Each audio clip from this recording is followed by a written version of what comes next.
So I'm going to talk a little bit about the public speaking basics. Just what are some of the foundational components of a speech that will be useful for every assignment moving forward. So in the first speech, I ask you to specifically focus on introductions and conclusions. I want to talk a little bit what that looks like. The first thing you should do in an introduction is really just grab our attention. There are lots of ways to do this. You can say something startling. You can say some interesting fact or some statistical information that we may not have been familiar with, or just some personal story connection that you can make with your audience. And one of the things that the introduction should do is not just who you are and what the topic is, but why are you up there? What is the point of you speaking in front of me? That should always be present in any presentation. If I don't know why you're saying something, I don't know why I should listen or care. And so tell us what the point of the speech is. Tell us the purpose. I'm here to persuade you. I'm here to inform you. I'm here to introduce myself.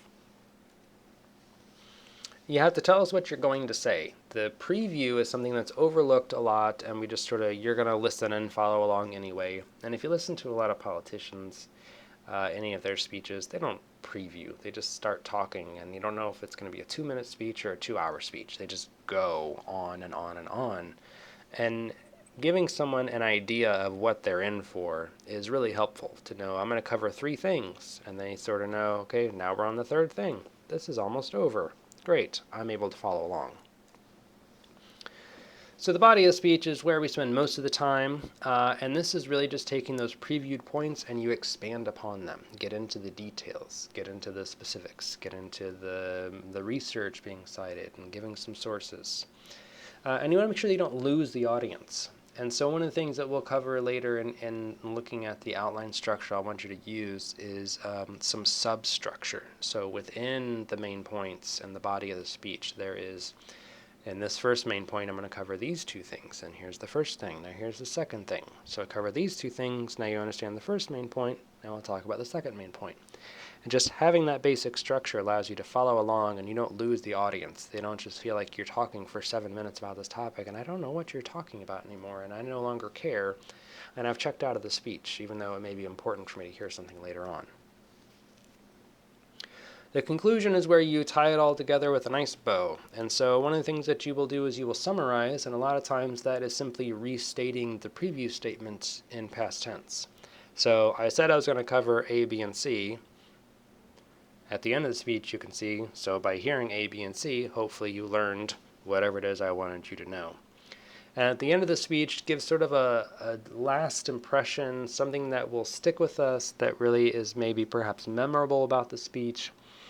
One of the things that's useful to do is to go back to that attention-getting device and bring it back to the end. It's a nice way to sort of bookend the speech. There's the beginning part, and there's the end part, and it's a complete presentation, and you kind of know when the speech is done because I'm going back to the thing that I started with. So here is an example speech from Shawshank Redemption in which Morgan Freeman's character is giving a nice little presentation, and I think he does a good job of sort of encapsulating some of the things I just discussed.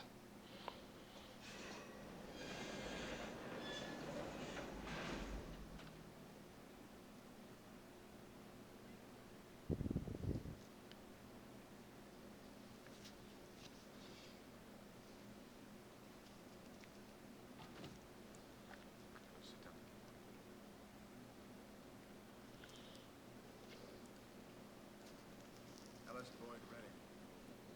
Files say you served 40 years of a life sentence.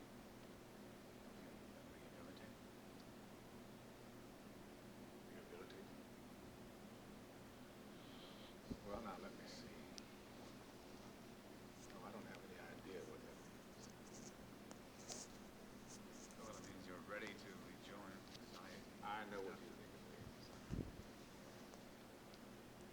To me, it's just a made-up word.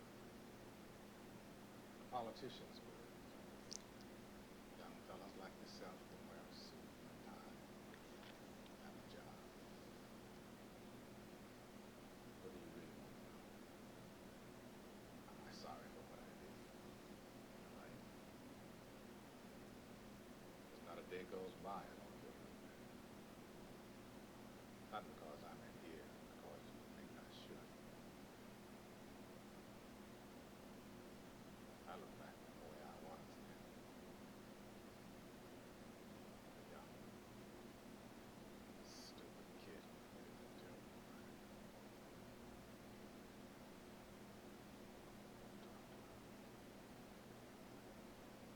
I would like to put some chest on it. Try to breathe in some of that.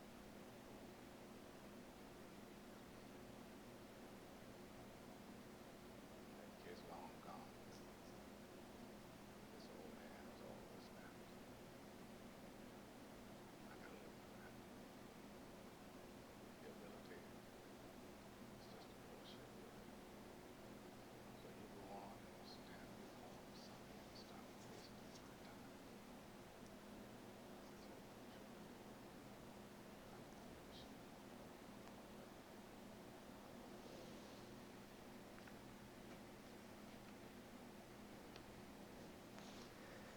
So what you see in this little example is it really shows some of the things I was just talking about. He starts with, what does rehabilitation mean?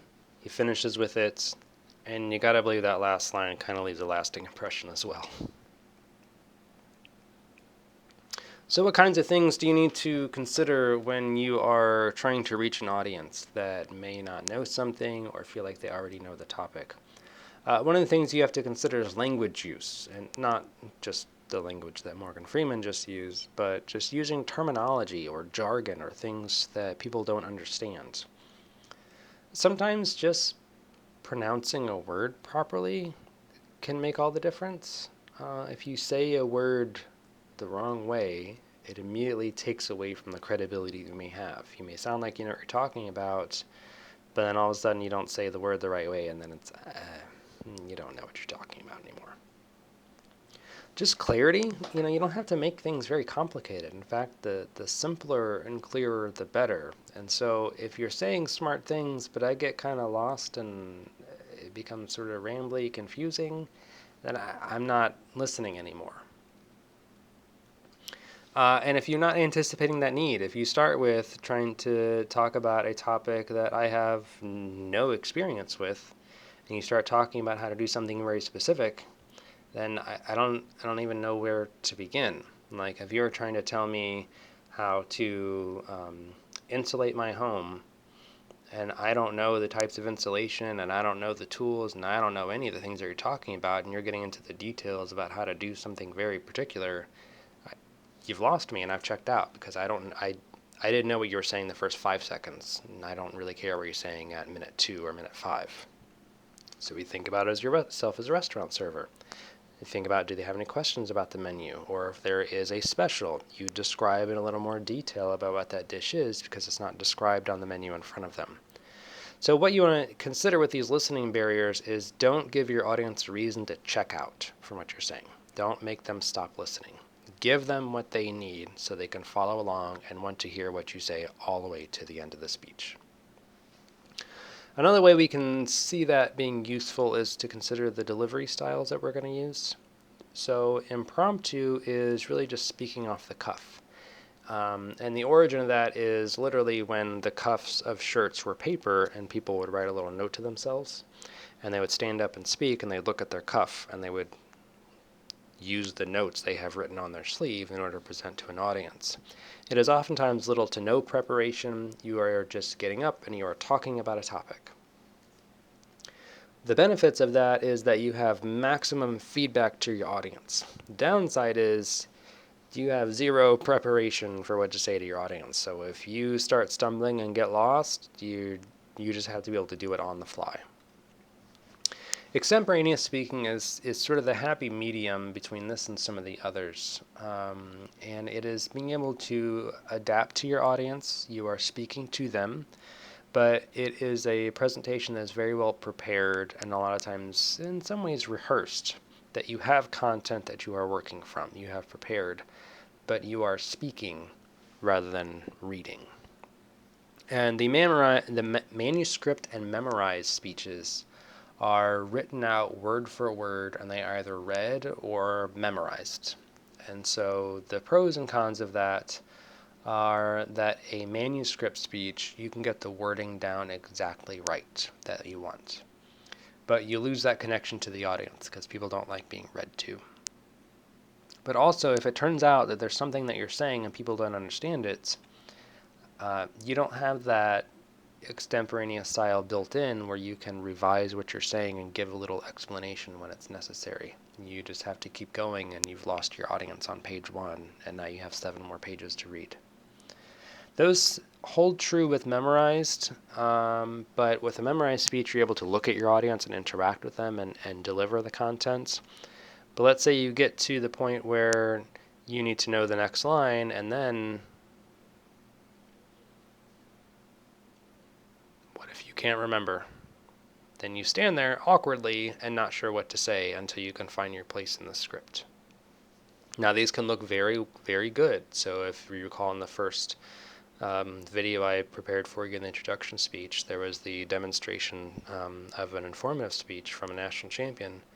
Very well polished. He's delivered that speech many, many dozen times, and it is very well rehearsed, and it's very engaging, and it's very interesting, but we don't often get to that point. So why is this different from a paper, and why don't we just have you take something you've done in your English class and just recite it? Well, in a speech you need visual cues, whereas in a paper you have visual, whereas in a speech you have verbal cues. So on a paper I can see you've indented to start a new paragraph, we're changing topics or transitioning. You have to announce that in a speech. You can't just take a little step over and scooch as like it's an indentation. It doesn't work like that. You have to verbally signal, next, moving on. That's done, we're moving on to the next topic. The fact that it's delivered is very different. If you are speaking to us as opposed to writing, the sentence length and the wording changes will be different. So you can write a very complicated, detailed sentence in a paper, but if you try to say that out loud to us, I have to wait, go back and say that again. I'm not sure. Sometimes you need simpler sentences and words that you wouldn't typically use that is present in a paper. The last thing I just want to cover here about some of the basics of public speaking is managing anxiety. This is something that comes up a lot. Communication anxiety is a real thing, and all of us experience it to a certain degree, and some have just managed to cope with it. So communication apprehension is your anxiety or apprehension, your concern, your fear, whatever word you want to put in there about speaking in front of others. Some of us have it more about one-on-one, some of it's in a group, some of it's to a large audience. Some of us are great in front of a large crowd. You put me down one-on-one and I don't know what to do anymore. And some of us are the other way. We're great one-on-one, but you add a third person and then we suddenly lose our ability to speak. And apprehension is physical and emotional. So we always think about that fear, but that also comes with it a certain physical response. Our heart races. Our palms get a little sweaty. We're breathing a little shallower and a little faster. Some of our muscles are tense. We get a little fidgety. We can sort of see some of that happening. But just know that it's normal. You should, experience a little bit of concern that you are trying to reach your audience. But you have to learn how to sort of cope with it. And we'll have some more tips later on. But the best thing that you can do is be prepared. Why most people are scared about giving a speech in front of a group of people is that they don't think that what if they don't know, what if they don't like it, what if they don't understand it. Well, if you've done your homework, you can be pretty confident they're going to understand it. You can be pretty confident there's something that'll be relevant to them. You can be pretty confident that you know what you're talking about when you walk into the room and what you're going to say next. And as long as you have that, then it's just interacting with people. And if we're able to do that one-on-one, then we can do that in a large group. But you have to realize that there will be anxiety. You have to realize there's going to be a little bit of concern, even with people that you know. And you can't act like you just won't be nervous, and then all of a sudden you give your speech and then you lock up because you're nervous. Just accept that it's going to be there and think about what do I need to do to prepare for it. And it's silly, but practice breathing. Think about where you start a sentence and where you end a sentence. You should breathe on the punctuation. Finish a sentence completely before you take a new breath. It can be very disruptive if you have to take a breath in the middle of a sentence and people are like, this is weird, what is happening, why are you exhausted giving a speech? So pacing yourself is important. And before you start a speech, take a nice deep breath to help open up your lungs so you're not doing the shallow breathing. And try not to clench up. The more you clench up, the more you restrict yourself, and it just actually increases the anxiety and concern rather than loosening yourself up and being able to sort of move around.